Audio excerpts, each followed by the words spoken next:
অনির্দিষ্টকালের জন্য বন্ধ পোস্তা মার্কেট ঘোষণা মার্চেন্ট অ্যাসোসিয়েশনের। অফিসে ঢুকে মার্চেন্ট অ্যাসোসিয়েশনের সম্পাদককে হেনস্থা মারধরের অভিযোগ। সরাসরি আপনাদের নিয়ে যাব, আমাদের প্রতিনিধি অর্ণব মুখোপাধ্যায় রয়েছেন আমাদের সঙ্গে। অর্ণব, কি অভিযোগ, কি কারণে অনির্দিষ্টকালের জন্য বন্ধ হয়ে গেল মার্কেট? দেখো, পোস্তা বাজার অনির্দিষ্টকালের জন্য বন্ধের ঘোষণা করা হয়েছে। আমরা এখানে দেখতে পাচ্ছি পুলিশের গাড়ি দাঁড়িয়ে রয়েছে। তার কারণ হচ্ছে এইখানেই রয়েছে পোস্তা বাজার যে মার্চেন্ট অ্যাসোসিয়েশন, সেই মার্চেন্ট অ্যাসোসিয়েশন রয়েছে এবং যেটা অভিযোগ, এই মার্চেন্ট অ্যাসোসিয়েশনের যে ঘর রয়েছে এখানে ঢোকা হয় এবং ঢুকে এখানকার যিনি সেক্রেটারি সেই বিশ্বনাথ অগ্রওয়াল তাকে হেনস্থা করা হয়, তার উপর ডিম ছোঁড়া হয় এবং তাকে রীতিমতো মারধর করা হয়। এবং তারপরেই এক্সিকিউটিভ কমিটি বসে তারা সিদ্ধান্ত নিয়েছে যে তারা পোস্তা বাজার যতক্ষণ না এটার কোনো সুরাহা হচ্ছে, যারা করেছে তাদেরকে ধরা হচ্ছে, ততক্ষণ হচ্ছে তারা সিদ্ধান্ত নিয়েছে যে অনির্দিষ্টকালের জন্য বন্ধ রাখবে। কিন্তু পাল্টা বক্তব্যও আছে, যারা ভেতরে ঢুকেছিলেন তাদের বক্তব্য হচ্ছে, তারা অভিযোগ করছেন বিশ্বনাথ অগ্রওয়ালের বিরুদ্ধে।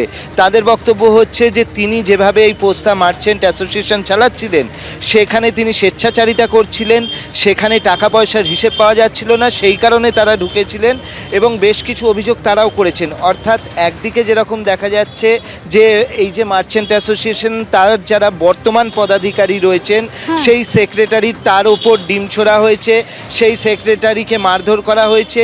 পাল্টা যারা এসেছিলেন তাদেরও বক্তব্য হয়েছে।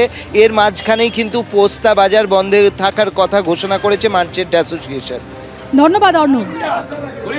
আগেই গ্রেপ্তার ক্যানিং পূর্বের প্রাক্তন তৃণমূল বিধায়ক শওকত মোল্লা, আর এবার তাকে নিয়ে ঘটনার পুনর্নির্মাণ করল পুলিশ। জীবনতলা বাজারে একটি মামলার পরিপ্রেক্ষিতে শওকত মোল্লাকে ঘোরালো পুলিশ। তাকে উদ্দেশ্য করে দেওয়া হলো চোর চোর স্লোগান।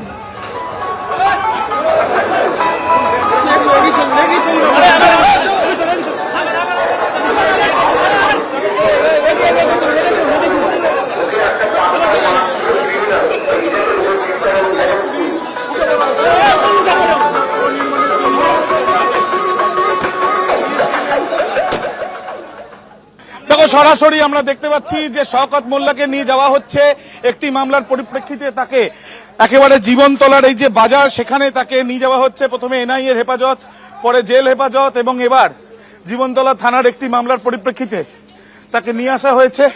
আমরা দেখি তার মেয়ে রয়েছেন। কি বলবেন, শওকত মোল্লাকে হাঁটিয়ে নিয়ে যাওয়া হচ্ছে?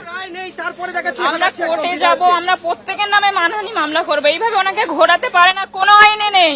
ইতিমধ্যে আমরা দেখতে পাচ্ছি যে শওকত মোল্লার মেয়ে তিনি এসছেন এবং তিনি বলছেন যে এইভাবে ঘোরানো যায় না, এমনটাই তার কিন্তু দাবি। আমরা ঠিক জীবনতলা বাজারের সামনে। শওকত মোল্লা, কি বলবেন, আপনাকে এইভাবে হাঁটানো হচ্ছে, আপনার বিরুদ্ধে একাধিক অভিযোগ। সম্পূর্ণ মিথ্যা চক্রান্ত।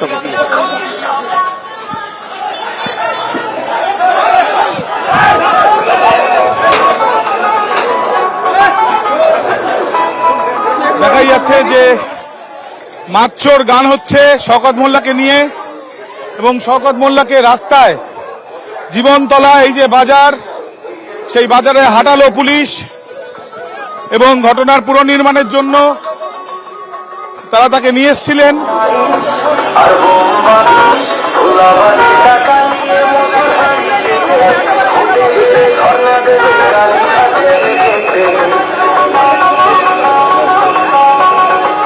ওখানে দাঁড়িয়ে তারা কিন্তু এখানে প্রত্যেকেই দেখলেন যে শওকত মোল্লাকে নিয়ে যাওয়া হচ্ছে, যদিও পুলিশ সূত্রে খবর একটি মামলার পরিপ্রেক্ষিতে তাকে এখানে নিয়ে যাওয়া হচ্ছিল। এই বিধানসভায় মানুষের বাক স্বাধীনতা হরণ করেছে,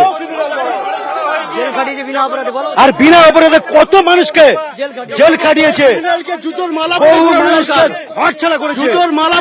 দরকার, জুতোর মালা পরে ঘোরানো দরকার ছিল। এবিপি আনন্দ, এগিয়ে থাকে, এগিয়ে রাখে।